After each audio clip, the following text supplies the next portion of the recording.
Welcome to the Seeing Red podcast with Andi Turner and Garrett Fulce, checking up on Texas policies and politics with some federal issues thrown in, like the assault weapons ban, interest rate hikes, you get it, but it's mostly Texas, since we can't ignore the big stuff either.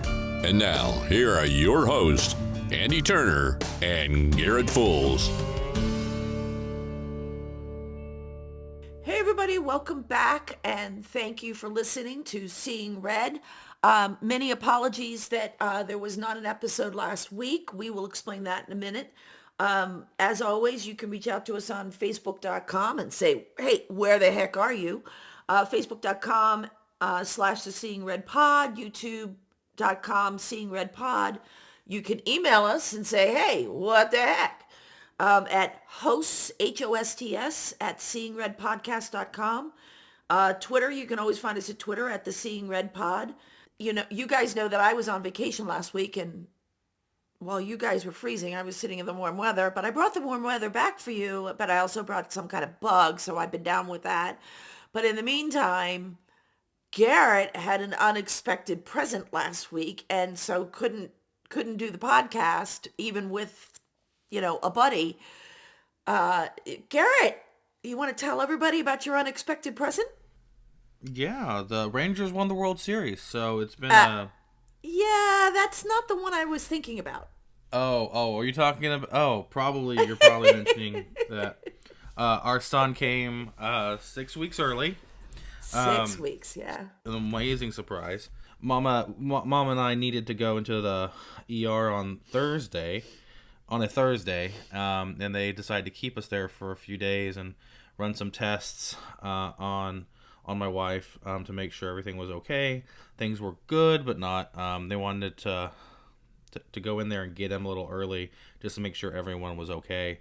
And yeah, we got to have baby boy Fulce come in on October 30th, just in time for him to catch the last 3 games of the World Series, so he could see his World Series winning Texas Rangers. Some people have waited 63 years. He waited 4 days. So, if you're gonna do it, I think my son did it the right way. But we're excited. We're so excited. He has to stay at the hospital in the NICU for a few weeks, few weeks. They're always kind of little. But you told me off air that he's actually not only doing well, but he's actually in some of his benchmarks, he's actually superseding some of his benchmarks. So yeah. He's doing good, but a little bit of a worrisome time. And she went into the hospital on Thursday. You were going to record on Friday, and it just blew up. So yeah, it became a thing. Yeah. So we got lucky. In some ways, we got lucky in that for most, and I didn't know this at the time, but most of the development for in utero is finished by 34 weeks, and those last few weeks are basically just putting on weight and getting it up to your birth weight, and just kind of finishing up. So we got to there, and he came out. He's just so tiny. He came out 4 pounds, and like all babies, he lost a little bit of weight afterwards. So he's trying to get back to that birth weight. But I mean, what was crazy is my wife is the older of 2 sisters, and her baby sister it was pregnant at the same time as my wife, and she had her kiddo 3 days after we had ours. But it was supposed to be the first time the baby sister got to do something first, and my wife was like, not today. Not today. So keep trying. It's been fun. Well, congratulations, and I have thoroughly enjoyed seeing all the pictures of baby boy, and keep those pictures coming. But congratulations, and I couldn't be more pleased for the both of you. So. But we have some things to catch up on, and as much as I'd love to talk about the baby, there's a lot of stuff going on right now. Today we're recording this the day before it'll release. Today's Tuesday. It's election day. It's the last day of a special session, and maybe the first day of another special session. We'll see when the governor calls us forth. So what happened? What did happen in special session? Did we get anything done? Yeah, they passed a couple things. They passed Representative Leach's vaccine mandate ban, which basically banned COVID-19 mandates for private employers. They drastically increased the penalties for stash houses, which were like for human smuggling. It's where they would like hold the locations where they'd hold the victims. But also, like, they stash them as they move them from one point to another. I also think that included drug moving as well, but I'm not entirely sure. So some big wins there from the House. We got some stuff done there. But some things really got hold up by the Senate this go around. Now the House, did their processes and got stuff through, and they passed all the things that were on the call, except for the ESAs, which the final stuff came out a little bit late, and that's, I think, the main reason why they're doing a fourth special session. You need to tell everybody what an ESA is, because not everybody speaks in acronyms. ESA is like ESAs are like the government terms for school choice. It's called an environmental. It's called an education savings account. Basically, it's what some people call vouchers. It's the mechanical means by which that would be distributed to people. It's basically you get an account set up in your child's name that you administer, and then that account can then be spent on private school tuition, tutoring, educational resources, etc. Garrett, in the ESA, and I have shamefully not paid a great deal of attention to this bill. In the ESA bill, is it the government putting money into that account, or is it the parent? Or yeah, both? It's the government. So it's where that money, okay, those state dollars, that's how they follow the kid. So instead of that, I think it's 10,000. I've seen so many different proposals, and I've not. Last I saw it was one is. Yeah, last I saw it was 8,000, but I don't know what it ended up being because. And I don't know what it is today, and I don't know. In the new bill, we'll talk a little bit about. I don't know what the final number is. That $10,000 gets deposited into an account, and then the parent can then spend that money at certain locations. Kind of like I believe the way food stamps and the EBD cards are used, where the government puts money on it. You don't just get $100 you can go spend on anything. These are places where it will accept it, and that's where the accounting comes into place. So ESAs is kind of the government term for vouchers or for school choice. So that's looking like there's a proposal from the House that I think may have enough support and that passed the House from Representative Buckley. They're calling it HB1. It'll be the first bill in the new special session that the governor is likely to call immediately, with hearings slated to schedule probably Thursday or Friday of this week to go over it. I don't know how it differs from it, and it's something I'm sure we'll talk about more next week, because I believe that's probably all we'll be talking about. But I mean, part of the reason why some things are still going to be called on the fourth special besides ESAs is because the Senate failed just to take up any action here at the end of the special session, because Lieutenant Governor Patrick says he has pneumonia. I mean, he's 73. It's likely he probably does have pneumonia, and at that age, that could be worrisome. And I don't see him lying about it, but I mean, due respect, I don't see. I think if Dan Patrick were sitting here, I think he would say, yes, we did do work. We did pass these bills. They're sitting over in the House.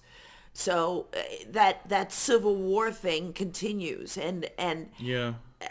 I'm Dan Patrick famously went on Fox News and said that grandparents were willing to sacrifice themselves to open their schools back up so their kids could go back to school. I guess some grandparents were. I guess he's probably not willing to have the kids get the ESAs a little bit sooner. But I mean, that's just, whenever it comes to his opponents, Dan Patrick has no sympathy and no mercy.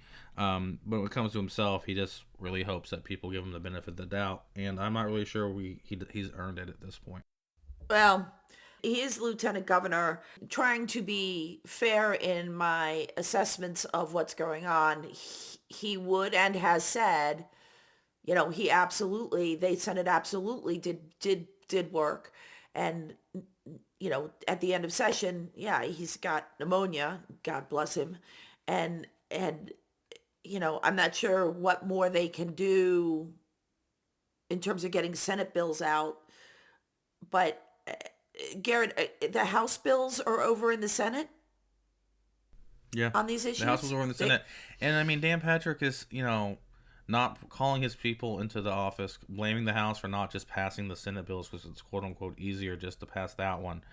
But then he's sending out they're different. mean But tweets or mean press releases about Dave Phelan's quote unquote leadership, when Dan Patrick's just like passing something and saying, "Yeah, you have to pass what I have to do," and not negotiating on anything because it's politics. So let me understand this.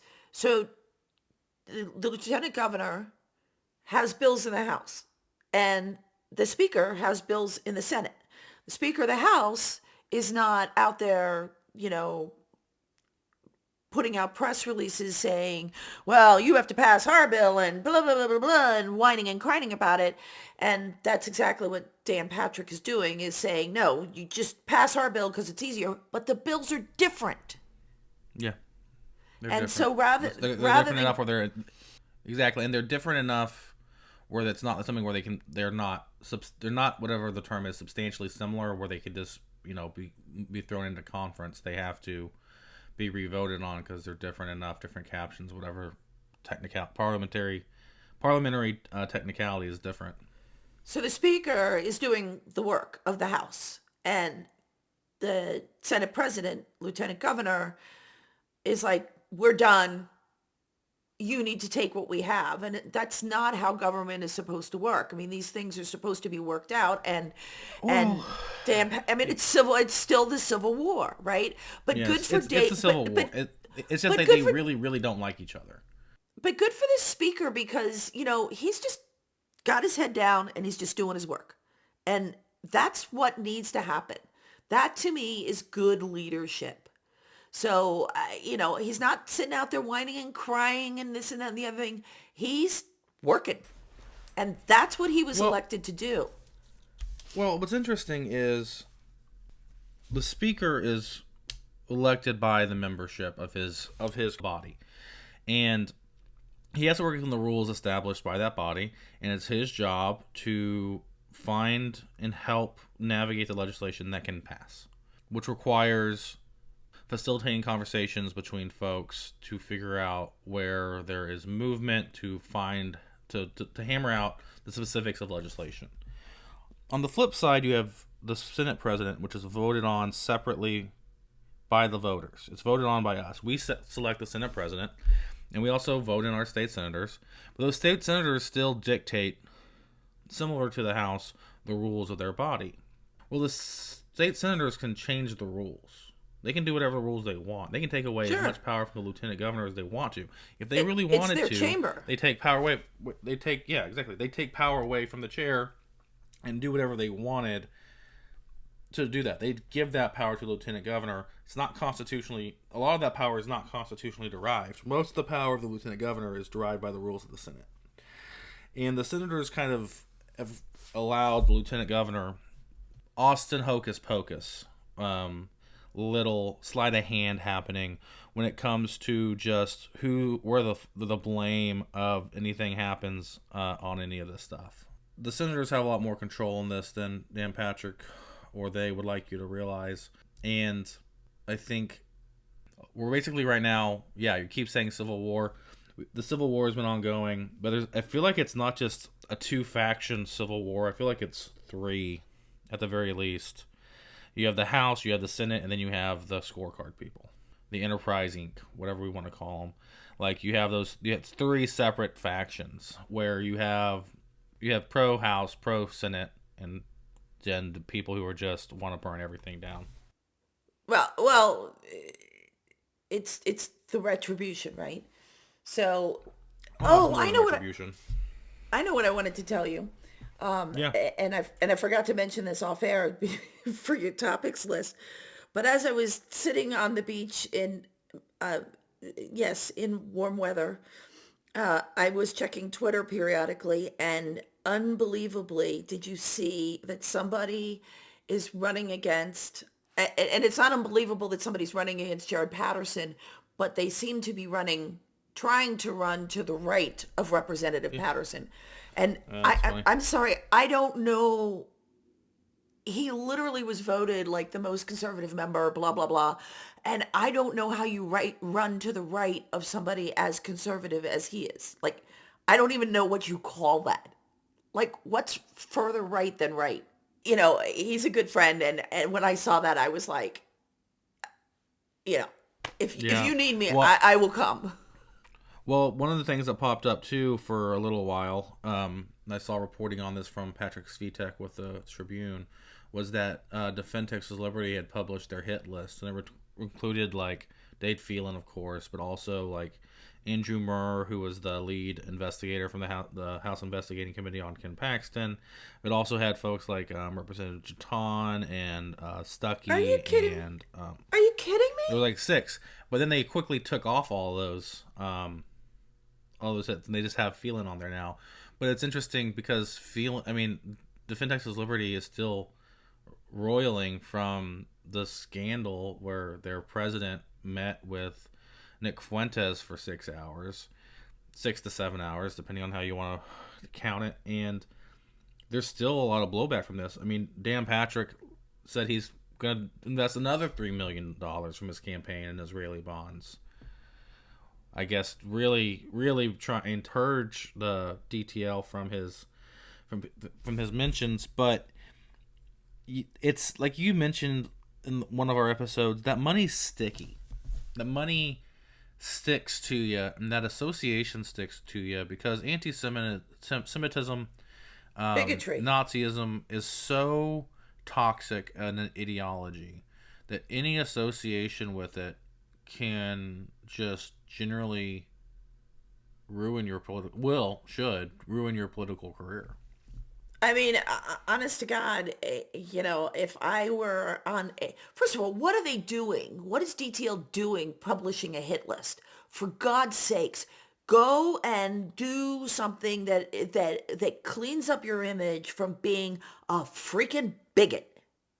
Whether it's anti-Jew, anti-people of color, whatever, you have an image problem. And if you were endorsing my opponent in a race, man, I would spend my money on mailers. This guy is supported. My opponent is supported by anti-Semitic, racist bigots. Is that who you want representing you? And that's all I'd have to say, because most thinking people are not going to pull the lever, as it were, for that kind of person. We don't have patience for that. They don't, and I think it's what's crazy is there are lots of people who aren't really privy to all this stuff that's happening now, but now there's so much documented evidence that it'll show up in TV ads, it'll show up in mailers, it'll show up in anything, and it'll be talked about substantially, especially if you're still taking money, because there's not been an apology. There's been by the donor, there's been a conversation about there was a blunder, but they just took Stickland's name off. His Pale Horse Consulting or Pale Horse Strategies company that he owns is the primary conduit, they do a ton of their work and their subcontracting, and he's still the operator of the pass-through for that. So he's still involved to our knowledge in all that, because a lot of those things haven't been announced. Is the RPT still taking money from them? I mean, I guess we won't know until they have to file the next ethics report. We won't know until they have to file the next ethics report. Exactly. But there's been a lot of just doubling down, tripling down, quadrupling down, just trying to sit by and ignore it. And Andi, we got some viewer email about that we should ignore it from a buddy of, I think, yours, but he sent to me saying he'd talk to you about it. And obviously, with the kid coming early, didn't have the bandwidth to respond to it on email. But I'm not going to be silent when it comes to anti-Semitism. I'm not going to be silent when it comes to the Nazi infiltration and the anti-Semitic infiltration of our party or the Democrat Party. I agree. Time that ugly monster shows its head, you call it out. Now, this viewer said that you should just ignore it because it gives it power. I don't think that's... I understand somewhat where they're coming from on some instances. I think on some smaller instances where there's maybe they're trying to get bang for their buck, they're trying to make something small happen, and then a lot of people talk about it. I think I understand where you come from, because then you just address the acute issue as limited as possible to punish the people who've done something if illegal, but you don't want to blow it up because you don't want it to get more publicity than it's warranted. For something like this, though, when you're talking about the major consulting firm for an entire faction of the party meeting with the most avowed or most well-known white nationalist, Christian, Catholic, Taliban-supporting white supremacist in the country, you call that out, because that is not even a flirtation. That's a business meeting. Right. You're doing business with it. And as I said to this person, as I said to him, that's a strategy, and and as you pointed out, it's a good strategy when it comes to some issues. And frankly, anybody that wants to employ that strategy can, and more power to you. But on this show, we will be calling it out. On Seeing Red, that is what we will be doing. But like, I see the point of the strategy on as you said, on a smaller issue, like, trying to make mountains out of molehills, what I'm thinking about was, like, sometimes the Klan will go around and they'll throw like leaflets into people's yards, but it's like 50 yards. Well, they're trying to get a news story about the leaflet, where the leaflet will then just get shown on the news, and then you get to show it to 10,000 people. I understand limiting the scope in that case, because they're just trying to foment something there, right? And you don't want to give them more credit than you don't want to give them any credit, but you don't want to give them any more publicity than is absolutely necessary. Correct. Ever. But this was so egregious that you honestly, in my opinion, you can't stress this enough. When you guys go out and talk about whatever you're talking about, over coffee, over beer, over martinis, whatever, over tea, and politics comes up, this is the thing you should be talking about, because we as Texans, we as Americans, should not be tolerating any kind of hatred and bigotry. And I understand other people have other strategies, and I have mad respect for that. But this is our podcast, and this is our strategy. And we want you all talking about it, because people need to know that Defend Texas Liberty, what they've done, and basically they are going after Phelan. And also they're giving big money to the Republican Party of Texas. We've seen that. So I have concerns about... And that's kind of where the SREC letter comes into play, and that's kind of things where the SREC seems to be deadlocked, where it's right near a majority, where you have the vice chair, and then last I saw, like 25, 27, something like that, signers for this letter, basically asking for an accounting of DTL money, asking for an accounting from Defend Texas Liberty of what was the meeting, why did it happen, and who was involved, so the party can then make a decision to whether they maintain a relationship with them. Well, you're talking about the State Republican Executive Committee, and a lot of these Executive Committee members, like Rachel Horton, Jill Glover in particular, have said that, we shouldn't get involved in a private entity's business or anything like that. Cancel culture, this, that, or the other. Well, you are in a position where you are the executive committee of the party. You are the party.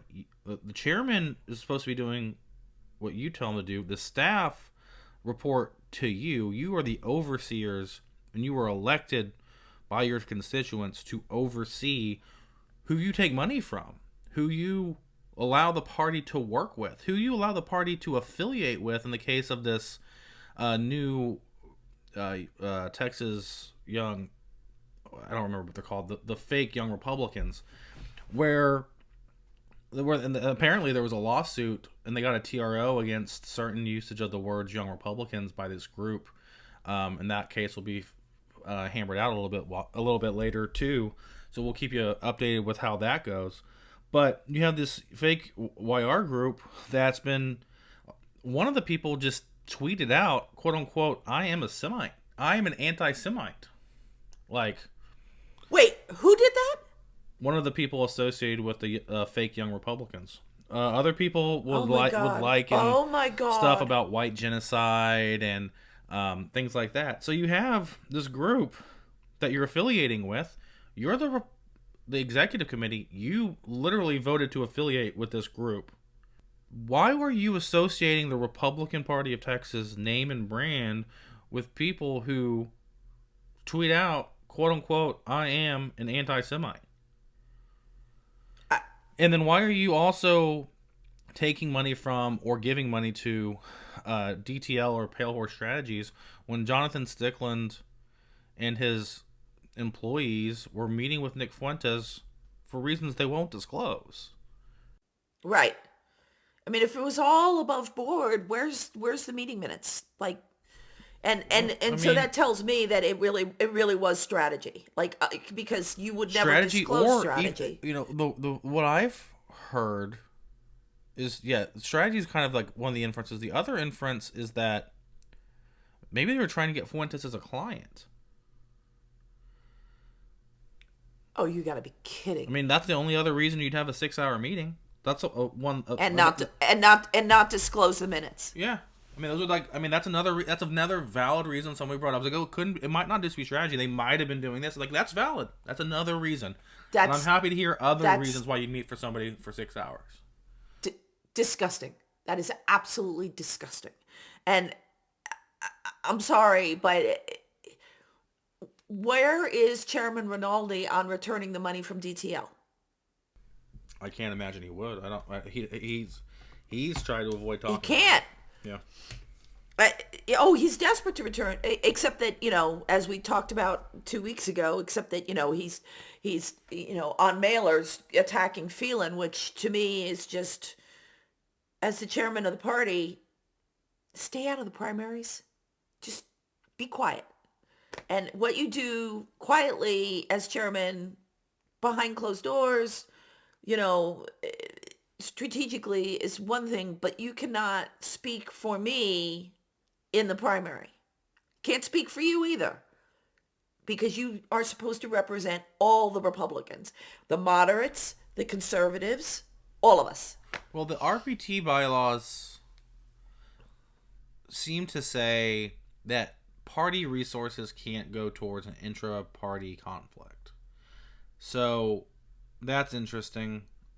Whether or not he's speaking in his official capacity or just in his personal capacity as the chairman of anything.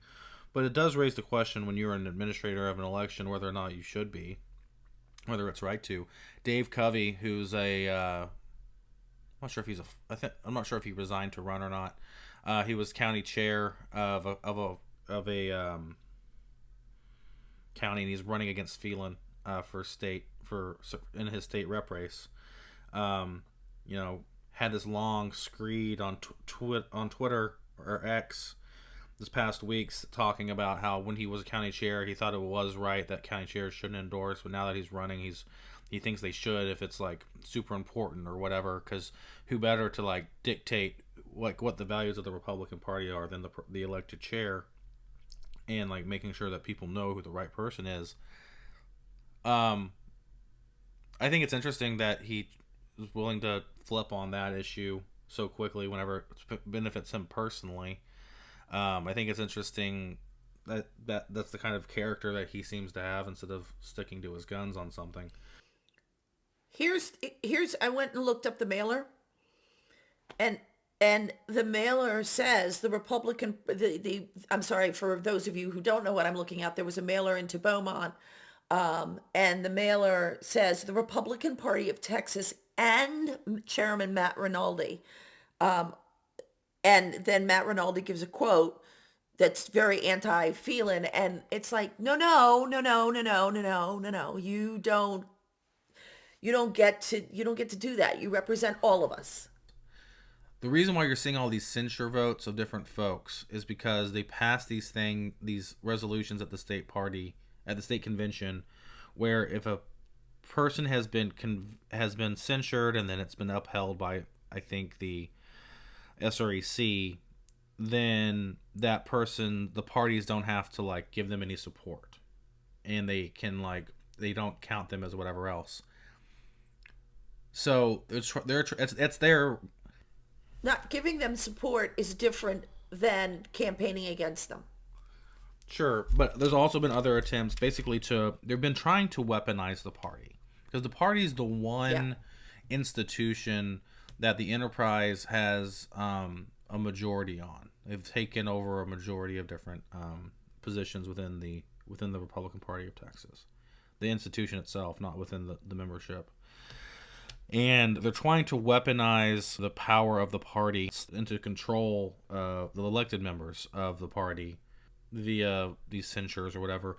Basically, they're trying to make it more and more expensive to be a state legislator, so that the only people who are willing to deal with their crazy and their tactics are willing to actually run for office. And it's not going to go well for them, because even if they're successful, the Democrats will end up taking over. They're not going to be in power. They'll just get to have fancy titles that no one cares about, kind of like right now. Right. All right. What else you got? Well, we don't know the results yet, but tomorrow, when this airs, people will. The constitutional amendments are being voted on today. There's a special election to replace, to fill in the vacant seat in House District 2 in East Texas. That election looks like it'll probably go to a runoff, so we'll see how that goes tonight. There's a lot of local ordinances out there talking about different bonds, and there's this thing I've been asked this question by friends and family, because in Fort Bend County we have a bond election and we have what's called a VATr or a VATre election. And the bond election is whenever the government entity wants to take out a certain amount of debt to pay for usually capital improvements like buildings or something like that. It's effectively a loan. Yeah, no, it is a loan. It's a bond. It's a loan. It's a way for a government entity to take on debt. A VATre election, a VATr election, is a way to government entities can request from taxpayers to increase their taxes. I actually don't really. I kind of vote 50-50 on those, depending on I look at it. Some people always vote for them. Some people always vote against them. It's not as partisan as other things, but not all elections are the same. Not all districts need new facilities. Some districts are in desperate need of new facilities. Not all counties need to spend $1 billion on new roads. Some counties desperately need to spend $20 million on some new roads. You don't know it. You know, you're the voter. You're going to have a better idea of it in your own county. And you kind of but that's the difference between a bond and a VATre election. Yeah, no, I agree. I mean, there are things that are unavoidable. Roads are, there's no way to out of the box think we need a road. We need to update, some not full on highway, but well-traveled road. You can't just have a fundraiser for that and take care of that. So yeah, I can see where, in some, and I'm as I've said before, I am a lower taxes kind of girl. So I'm always thinking out of the box. But when it comes to things like infrastructure, roads and water and, electricity, things like that, it's tough to get around. So I see your point, is what I'm trying to say. Yeah, I think it's really a jurisdiction by jurisdiction decision that people have to make, and then some people are always going to vote for it, and some people are always going to vote against it, and then, like most things, it's going to be those people who are kind of undecided. They're going to actually be the people who decide which direction a community will go, based off how they choose to vote. So, Andi, before we head out today, I wanted to say thanks to a lot of folks in the #TextLedge community who sent their thoughts and prayers to my family over the past couple weeks as we welcomed our little boy into the world. I appreciate it tremendously, and having that kind of support was nice. I mean, it was. You're not alone. Yeah, that knowing I wasn't alone was, and our family was, in the thoughts and prayers of a lot of people from that community, from different people's churches and faith and their synagogues, and just having that sort of community support meant a lot to my wife and I, and I'm sure my son as well, but he's mostly concerned about when he eats next right now. Right. So I just want to say thank you to to those folks, and I appreciate it. Well, we are all, still praying and sending good karma and whatever good thoughts we can, and hoping that baby boy is gaining weight every day, and that he will soon be out of NICU. And I know you are taking off now for the hospital, and I am going back to bed. Yes, ma'am. Guys, we will see you next week, and thank you again for listening. We appreciate you always tuning in. We are sorry we didn't drop anything last week, but emergencies happen, and that's exactly why there wasn't an episode, or even an audio saying there wasn't an episode, because I was out of town, as you all know, and then Garrett had this, big thing on his hands, or maybe we should say little tiny thing on his hands, but it required all of his... Very small. Yes. All of his attention and all of his energy. So we do apologize for last week, but we're pretty sure most of you guys are going to understand. We will see you next, well, we won't see you. We will talk to you next Wednesday, and I'm sure we'll be discussing the outcome of the elections, and hopefully the governor will have... And what's going on in the 4th special session. Yep, absolutely. Absolutely. All right, guys, we will talk to you next week. Thank you so much. Talk to you soon. Bye, guys. You've been listening to the Seeing Red podcast. It's always Texas politics and beyond. We present the facts and opinions. The Seeing Red podcast with your host, Andi Turner and Garrett Fulce. Thank you, and tune in next week. And please do us a favor. Hit the subscribe button so you don't miss a single episode.